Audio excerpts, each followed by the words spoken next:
right, cult leader John Kerry claims the economic future, well, it's green. But it's the kind of green nobody wants or has on hand, thanks to his boss. Do you think those CEOs are going to say, oh, my God, they just elected a new president. Let's go back and build internal combustion engine cars? Not on your life. This economic revolution is underway, and it's much bigger than any politician, any one person. People ought to go to the polls because they want to continue down this road and see this new economy emerge and not have air that kills them. Joining us now, author of Fossil Future, Alex Epstein. Alex, good to see you. Thank you for joining us. Hey, guys.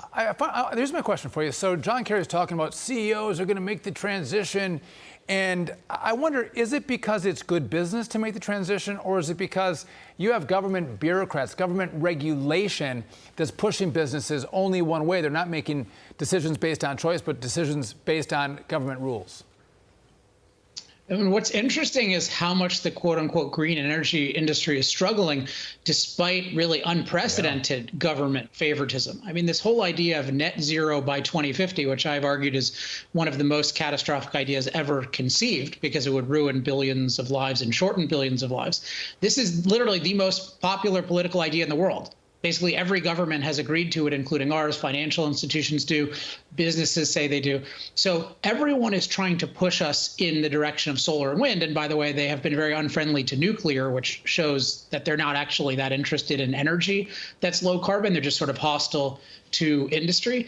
And yet still solar and wind are having massive problems. And the problem is they were never favored because they were so economically promising. They were favored because they were an excuse for opposing fossil fuels. It looked good if you oppose fossil fuels. People say, where does the energy come from? They say, oh, solar panels and wind turbines. And you say, wait a second, these are unreliable.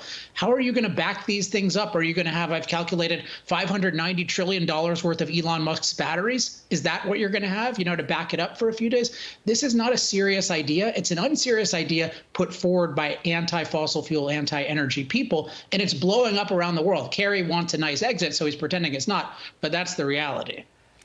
He talks about this economic boom, and there is no such thing. India, China, CO2 emissions through the roof. Use of fossil fuels is hitting a record the last 2 years. But all of these green energy companies, despite the massive billions and billions of subsidies from the U.S. government, are hitting hard times. 32% loss on this green energy ETF in the last year. There are 18 EV and battery startups that went public in recent years that will probably run out of cash in the next year. Oh, and then Germany had to bail out Siemens Wind with $8 billion. None of it works, even with the subsidies. It's a disaster.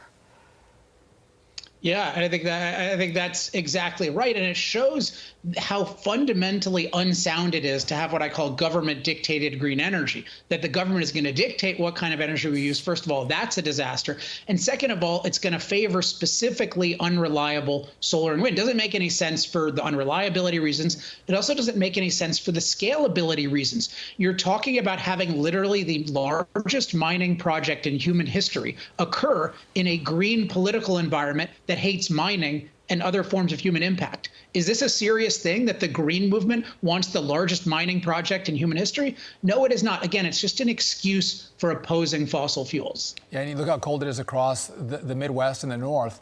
People die without fossil fuels because electricity is so unreliable. But John Kerry, he was hit with some pointed questions outside the World Economic Forum, and he didn't much like it. Watch. What's the carbon footprint of these events every single year that you come here? You think it's worth it? Peasants pay for your crimes? That's a stupid question.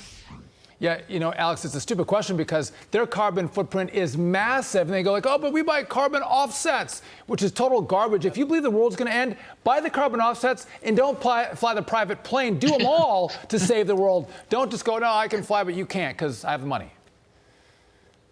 I mean, my answer to this is always they're right in the sense of their real argument is if we shorten enough people's lives, it'll offset our CO2 because they won't burn as much CO2 because they won't be breathing and living using fossil fuels, which is how we need to live today. So that's really the perversity of it, is they are offsetting their CO2 by creating mass suffering and eventually death. I'm going to hand this to Sean. He loves this story. No, you got to take it because I can't even, I'm so excited I can't even. Okay, all right, get an electric vehicle, they say.